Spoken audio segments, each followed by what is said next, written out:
चाहिए था। आप लोगों को सिर्फ अपने बड़े बड़े पेट भरने की फिक्र है, मेरे भाइयों का दिल जीतने की नहीं। हमें माफ कर दो पिंकी, माफी मुझसे नहीं अपने पतियों से मांगिए। आदमियों के दिल का रास्ता पेट से होकर जाता है, पर आप तो अपना ही रास्ता बंद करके बैठी हैं। रात को घर में सन्नाटा था। तीनों बहुएं अपने कमरे में दुबक कर बैठी थी। उन्हें एहसास तो था कि उन्होंने गलती की है, लेकिन उनके अंदर की भूख और सुस्ती अब भी उन पर हावी थी। पहली रसोई के हंगामे के बाद घर का माहौल और भी तनावपूर्ण हो गया था। बहुओं को इस बात का बहुत दुख था कि उनकी वजह से परिवार की बदनामी हुई और उनके पति भी गुस्सा होकर चले गए। अगले दिन रीना अपनी दोनों बहनों से कहती है, मीना टीना, तुम दोनों ने देखा कल क्या हुआ? सब हमारा मजाक उड़ा रहे थे, हमें कुछ तो करना होगा। दीदी हम क्या कर सकते हैं, हम कोशिश तो करते हैं, पर थोड़ी सी मेहनत करते सांस फूलने लगती है, भूख भी इतनी लगती है कि रहा नहीं जाता।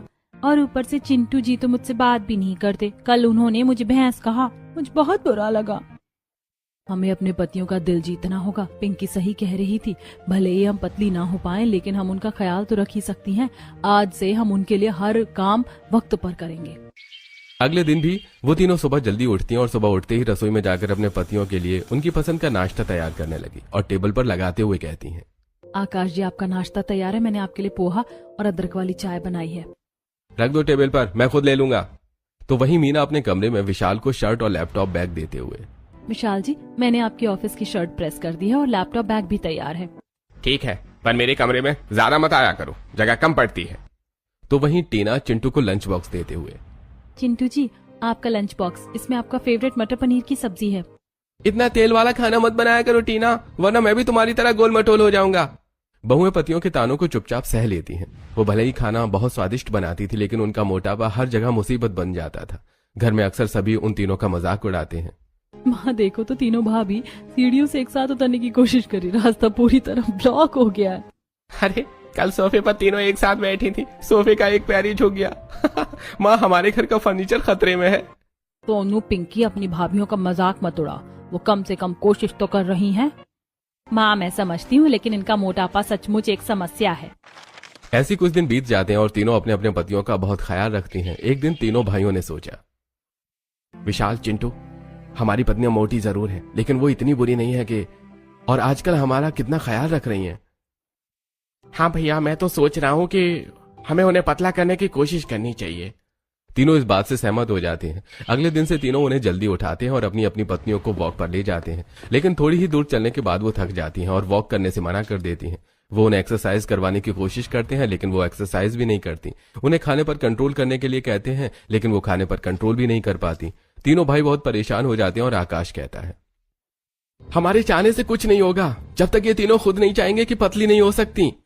और यही सोचकर अब तीनों भाई कोशिश करना छोड़ देते हैं। एक दिन बाहर गोलगप्पे वाला आता है, तब तीनों दौड़कर गोलगप्पे खाने पहुंच जाती हैं। तो टीना कहती है, भैया जल्दी से पत्ते लगाओ, मुझे तीखे वाले गोलगप्पे खिलाओ। भैया मुझे भी, और देखो टीना को मुझसे ज्यादा मत देना, और मैं बड़ी हूँ, पहला पत्ता मेरा होगा। तीनों ने गोलगप्पे खाना शुरू किया। देखते ही देखते उन्होंने गोलगप्पे की झड़ी लगा दी। मोहल्ले की औरतें छतों से ये नजारा देख रही थी। देखो भाई सुमन की बहुएं तो रिकॉर्ड तोड़ रही हैं। एक एक ने 50 से ऊपर खा लिए होंगे। टीना तूने कितने खाए? मुझे लगता है तूने 100 खा लिए। नहीं दीदी अभी तो सिर्फ 99 हुए, एक और खा लूं तो शतक पूरा होगा। तूने मुझसे ज्यादा कैसे खा लिए? भैया मुझे 2 और दो जल्दी। गोलगप्पे वाले के पास अब गोलगप्पे खत्म होने वाले थे, तभी रवि वहां आ गए और ये देखकर बोले, अरे ये क्या हो रहा है यहाँ पे? रीना मीना टीना तुम यहाँ खड़ी होकर ये क्या तमाशा कर रही हो? ससुर जी की डांट सुनकर तीनों चुपचाप अंदर चली गई। शाम को तीनों भाई ऑफिस से लौटते हैं, तब आकाश अपनी माँ से कहता है, माँ ऑफिस से एक बड़ी पार्टी का इनविटेशन आया है, कपल्स इनविटेशन है। पर भाई हम इन मोटी भैंसों को लेकर कैसे जा सकते हैं? हमारी वहाँ क्या इज्जत रह जाएगी? हाँ भाई मैं तो टीना को साथ नहीं ले जा सकता, लोग मजाक उड़ाएंगे। बेटा पत्नी है तुम्हारी, ऐसे अकेले जाना अच्छा नहीं लगता। माँ हमें कुछ नहीं पता, हम अकेले ही पार्टी में जाएंगे, हमें अपनी बेइज्जती नहीं करानी। तीनों भाई तैयार होकर अकेले पार्टी में चले गए। बहुओं को इस बात का बहुत बुरा लगा। वो घर पर बैठकर रोने लगती। हमारा मोटापा हमारी खुशियों के बीच आ रहा है, हमारे पति हमें साथ ले जाने में शर्म महसूस करते हैं। काश हम भी स्लिम होती। उधर पार्टी में तीनों भाइयों के दोस्त अपनी पत्नियों के साथ आए थे। आकाश के दोस्त ने उससे पूछा, अरे भाई आकाश तेरी बीवी कहाँ है? सुना है वो बहुत हैवी पर्सनैलिटी की है, इसलिए नहीं लाया क्या? यार मत पूछ, घर वालों ने मुसीबत गले बांध दी है, कहीं ले जाने लायक नहीं है वो। अरे भाई, तुम्हारी जो पुरानी दोस्त है ना, तो उनकी मदद क्यों नहीं लेता? उनकी मदद से तुम लोग अपनी बीवियों को पतला करवा सकते हो। तीनों भाइयों को शाम की बात समझ में आ जाती है।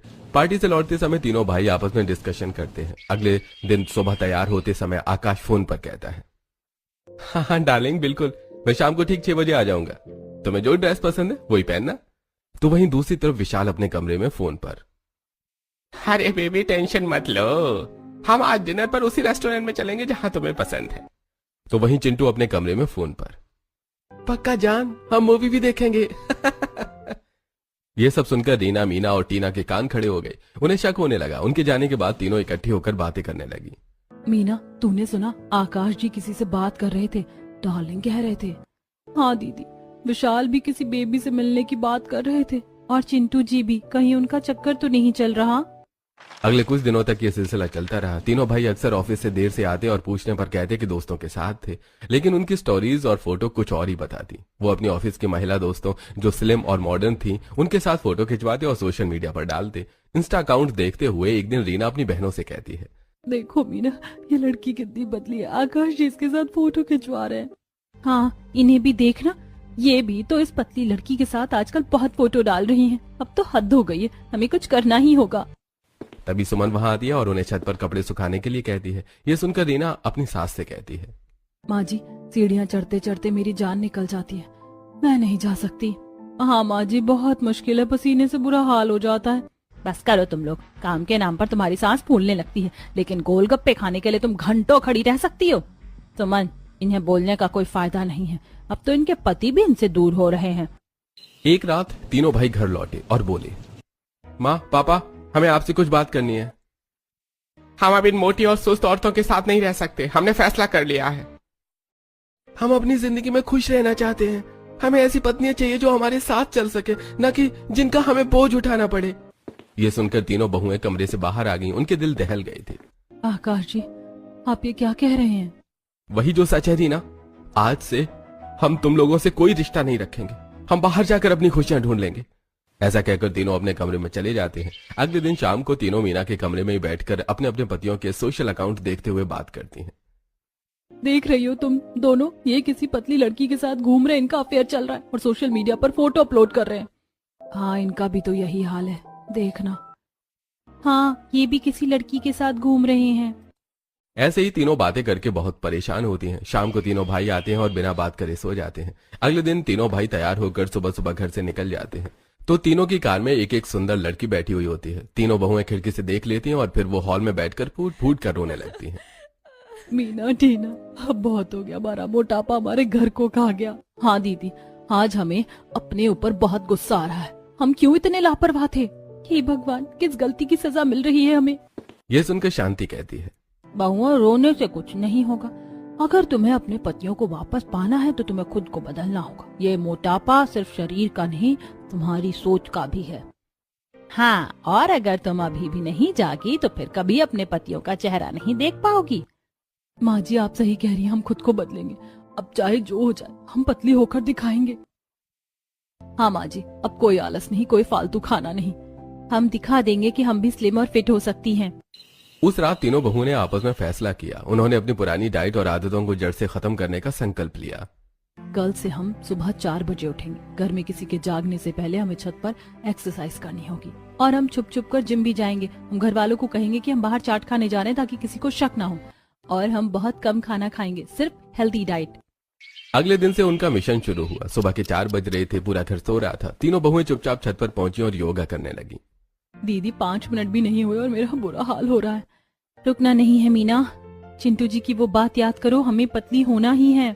उन्होंने योगा करना शुरू किया। छत पर भारी भारी कदमों की आवाज आ रही थी। शांति देवी ने नीचे से आवाज सुनी, लेकिन वो मुस्कुरा कर रह गईं। उन्हें पता था कि उनकी बहुएं अब सही रास्ते पर हैं। दिन के समय जब सास उन्हें बाजार जाने को कहती तो वो बहाने से पैदल जाती ताकि उनकी कैलोरी बर्न हो, और बाजार जाती हैं। बाजार में गोलगप्पे वाले को देखकर टीना का मन मचला, पर रीना ने उसका हाथ पकड़ लिया। टीना, हमें गोलगप्पे नहीं, अपना वजन घटाना है। हाँ टीना, चलो यहाँ से। वो घर में भी बहुत कम खाने लगी। सुमन ने गौर किया कि राशन अब बचने लगा है। अजी, सुनते हो, इस महीने का राशन तो अभी तक आधा भी खत्म नहीं हुआ। क्या बात है?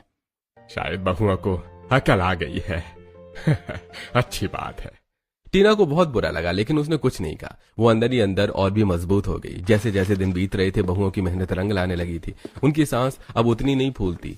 वो अब घर का सारा काम फुर्ती से करने लगी थी। पिंकी और सोनू भी उनके इस नए रूप को देखकर हैरान थे। एक दिन पिंकी अपनी माँ से कहती है, माँ, भाभी लोग अब बहुत जल्दी काम खत्म कर लेती हैं और देखो रीना भाभी का चेहरा भी अब पहले से छोटा लग रहा है। हाँ, और अब सोफे पर तीनों एक साथ बैठ पा रही हैं। सोफा भी अब नहीं झुकता। करीब 2 महीने बीत चुके थे। बहुओं ने काफी वजन घटा लिया था, लेकिन उनके भारी कपड़ों की वजह से किसी को अंदाजा नहीं हो रहा था कि वो कितनी बदल चुकी हैं। ऐसे ही एक दिन तीनों भाई पार्टी में जाने के लिए तैयार हो रहे थे, तब सुमन वहां आती है और कहती है, बेटा, आज तुम अपनी पत्नियों को भी पार्टी में लेकर जाओ। जो भी है वो तुम्हारी पत्नियां हैं। सुमन के समझाने पर तीनों मान जाती हैं और अपने अपने पतियों को तैयार होने के लिए कह देते हैं और तीनों हॉल में आकर बैठ जाते हैं। वहीं तीनों बहू अपने अपने कमरे में तैयार होने लगती हैं। थोड़ी देर बाद तीनों तैयार होकर बाहर निकली। उन्होंने जीन्स और फिटिंग वाली कुर्तियां पहनी हुई थी। उनके बाल खुले थे और बहुत ही स्लिम, फिट और हॉट लग रही थी। उन्हें देखकर घर के सभी लोग हैरान रह जाते हैं और तीनों के पतियों के तो होश उड़ जाते हैं।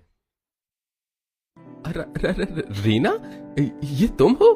अरे तुम इतनी पतली कैसे हो गई? हाँ आकाश जी, मैं ही हूँ। हमने अपने ऊपर थोड़ा ध्यान दिया, थोड़ा वर्कआउट किया और डाइट कंट्रोल की। देखिए, अब हम भी स्लिम फिट हो गए हैं। अरे ये तो चमत्कार है, हैं? तुम तो बिल्कुल किसी मॉडल जैसी लग रही हो मीना। टीना, तुम तो कितनी बदल गई। मुझे अपनी आंखों पर यकीन नहीं हो रहा है। भाभी, आप लोग तो कमाल लग रही है। नजर न लग जाए आप लोगों को। अरे वाह, तो हमारे घर का फर्नीचर बिल्कुल सुरक्षित है।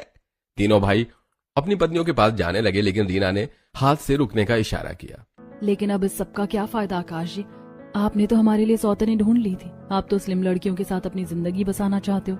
हम तो बस आप सबको बताना चाहते थे कि हमने आपके लिए ये भी कर दिखाया है, तो हमने बता दिया, पर हम अब इस घर में नहीं रहेंगे।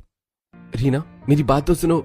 वो सब नहीं विशाल जी, हमें बहुत दुख हुआ जब आपने हमें सबके सामने बहस कहा। हमने आपकी खुशी के लिए खुद को बदल लिया, पर अब हमें लगता है कि हमारा यहाँ कोई मान नहीं है।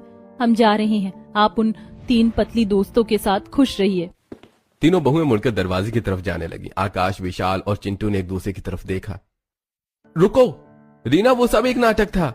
बहुएं ठहर गईं और पीछे मुड़ी। सच तो ये है कि हमारे किसी के साथ कोई अफेयर नहीं था। वो तीनों लड़कियां मेरी और विशाल की पुरानी दोस्त और कलीग्स थीं। हमने उनसे मदद मांगी थी ताकि तुम्हें थोड़ा जला सके। हाँ, हमें लगा था कि जब तक तुम्हें जलन महसूस नहीं होगी तुम अपनी सेहत पर ध्यान नहीं दोगी। हमने सिर्फ नाटक किया था ताकि तुम जिम जाओ और अपनी सुस्ती छोड़ो। टीना, मुझे माफ कर दो। मैंने तुम्हें भैंस कहा ताकि तुम्हें बुरा लगे और तुम मोटिवेशन के साथ एक्सरसाइज करो। हमारा इरादा तुम्हारा दिल दुखाना नहीं था, तुम्हें बेहतर बनाना था। क्या वो सिर्फ एक प्लान था? क्या तुम तीनों ने इतना बड़ा खेल खेला और हमें बताया भी नहीं? माँ, हमें लगा था कि अगर हम सीधे तौर पर कहेंगे तो ये कभी नहीं मानेंगी, इसलिए हमने ये रास्ता चुना। हमें पता था कि औरतों को सौतन के नाम से कितनी जलन होती है। अच्छा, तो भैया आप लोग इतने बड़े खिलाड़ी निकले। बहुओं को पहले तो गुस्सा आया और फिर उन्हें एहसास हुआ कि उनके पतियों ने जो किया उससे उनका ही भला हुआ। वो अब पहले से कहीं ज्यादा स्वस्थ और खुश महसूस कर रही थी। तो इसका मतलब आप हमें अभी भी प्यार करते हैं? हम तुम्हें हमेशा प्यार करते थे रीना, बस तुम्हारा बढ़ता वजन और सुस्ती हमें परेशान कर रही थी। हमें डर था कि तुम्हें कोई बीमारी न लग जाए। हमें माफ कर दो मीना, हमने तुम्हारा बहुत दिल दुखाया। अब हम पतली हो गई हैं, अब तो कोई शिकायत नहीं है ना? अब तो हमें डर लग रहा है कि कहीं कोई और तुम्हें न देख ले। घर में खुशी का माहौल छा गया। सुमन ने बहुओं को गले से लगा लिया। चलो, जो हुआ अच्छा हुआ। अब आज तुम तीनों की फिर से पहली रसोई होगी। पिछली बार तो तुम सब खुद ही खा गई थी और काम भी नहीं किया था। आज देखते तुम क्या कमाल दिखाती हो। हाँ, आज 3 मोटी बहुओं की नहीं बल्कि 3 पतली और फिट बहुओं की पहली रसोई होगी।